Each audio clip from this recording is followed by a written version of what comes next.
প্রিয় দর্শক, আশা করি সবাই ভালো আছেন। বিশ্ব পরিচিতির আজকের পর্বের চলুন জেনে আসি ইউরোপের বলকান অঞ্চলে অবস্থিত দেশ বুলগেরিয়া সম্পর্কে। বুলগেরিয়া প্রজাতন্ত্র দক্ষিণ পূর্ব ইউরোপ মহাদেশের একটি রাষ্ট্র। দেশটি বলকান উপদ্বীপের পূর্ব পার্শ্বে ইউরোপ ও এশিয়ার ঐতিহাসিক সঙ্গমস্থলে অবস্থিত। এর পূর্বে কৃষ্ণ সাগর, দক্ষিণে গ্রিস ও তুরস্ক, পশ্চিমে সার্বিয়া ও মন্টিনেগ্রো এবং ম্যাসিডোনিয়া এবং রোমানিয়া অবস্থিত। এখানে প্রায় ৭৭ লক্ষ লোকের বাস। সোফিয়া বুলগেরিয়ার রাজধানী ও বৃহত্তম শহর।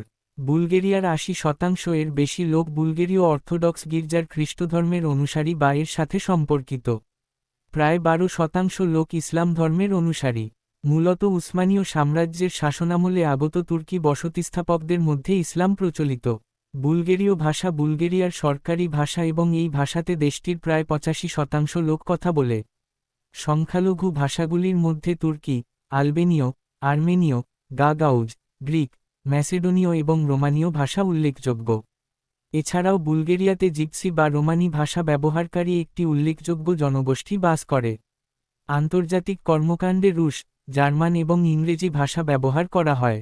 বুলগেরিয়ার মোট সীমান্তের দৈর্ঘ্য ২,২৪৫ কিলোমিটার, এর মধ্যে ১,১৮১ কিলোমিটার স্থল সীমানা এবং ৬৮৬ কিলোমিটার নদী দ্বারা বেষ্টিত।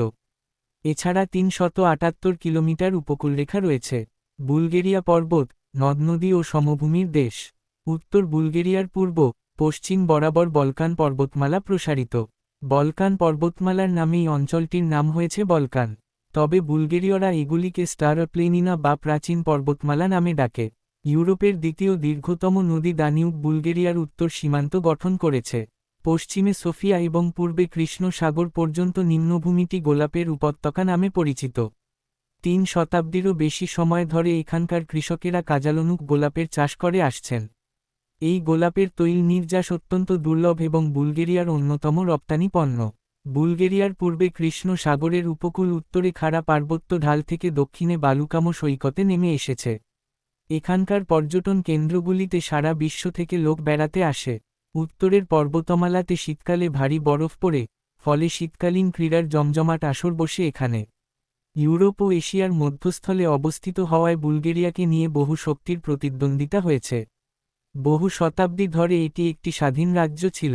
মধ্যযুগে এসে দীর্ঘ সময় ধরে একটি প্রধান শক্তি ছিল।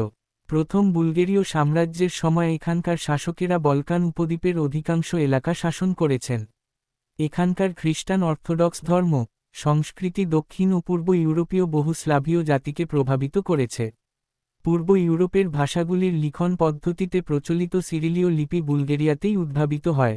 দ্বিতীয় বুলগেরীয় সাম্রাজ্যের অবক্ষয়ের শেষে ১৩৯৩ সালে দেশটি উসমানীয় সাম্রাজ্যের অধীনে আসে। প্রায় ৫০০ বছর উসমানীয় সাম্রাজ্যের অধীনে শাসিত হবার পর ১৮৭৮ সালে সান স্তেফানোর চুক্তির মাধ্যমে বুলগেরিয়া একটি সাংবিধানিক রাজতন্ত্র হিসেবে প্রতিষ্ঠা লাভ করে। ১৯১২ সাল থেকে ১৯১৩ সালের প্রথম বলকান যুদ্ধে জয়ী হলেও দ্বিতীয় বলকান যুদ্ধে দেশটি হেরে যায় এবং গ্রিস, সার্বিয়া ও রোমানিয়ার কাছে অনেক এলাকা হারায়। দ্বিতীয় বিশ্বযুদ্ধের পর সোভিয়েত ইউনিয়নের সেনারা দেশটির দখলে ছিল।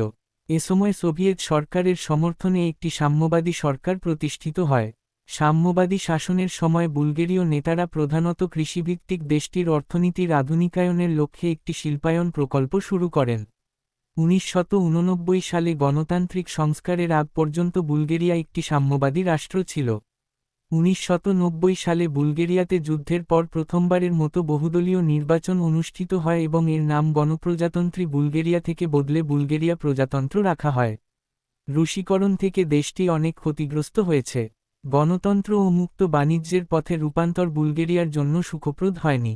সাম্যবাদের পতন এবং বুলগেরীয় পণ্যের সোভিয়েত বাজারের বিলোপ ঘটায় দেশটির অর্থনীতির প্রবল সংকোচন ঘটে।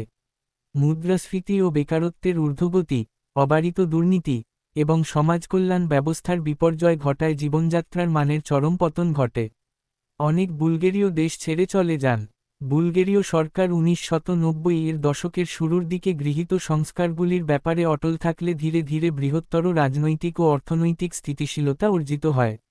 দেশটি ২০০৪ সালের মার্চে ন্যাটোর এবং ২০০৭ সালে ইউরোপীয় ইউনিয়নের সদস্য পদ লাভ করে।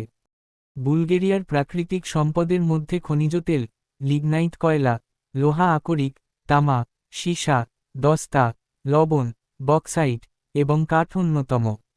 এছাড়াও দেশটিতে উর্বর আবাদযোগ্য জমি রয়েছে যা শস্য ও তৈলবীজ উৎপাদনে ব্যবহৃত হয়। খনিজ প্রস্রবণ বা স্পা ওয়াটারও বুলগেরিয়ার একটি গুরুত্বপূর্ণ প্রাকৃতিক সম্পদ, যা স্বাস্থ্য ও পর্যটন শিল্পকে সমৃদ্ধ করে। বর্তমানে বুলগেরিয়ার প্রধানমন্ত্রী হলেন রোজেন ঝেলিয়াজকভ, যিনি 16 জানুয়ারি 2025 সাল থেকে দায়িত্ব পালন করছেন। প্রিয় দর্শক, ভিডিওটি যদি ভালো লেগে থাকে তাহলে অবশ্যই লাইক, কমেন্ট এবং সাবস্ক্রাইব করে পাশেই থাকুন।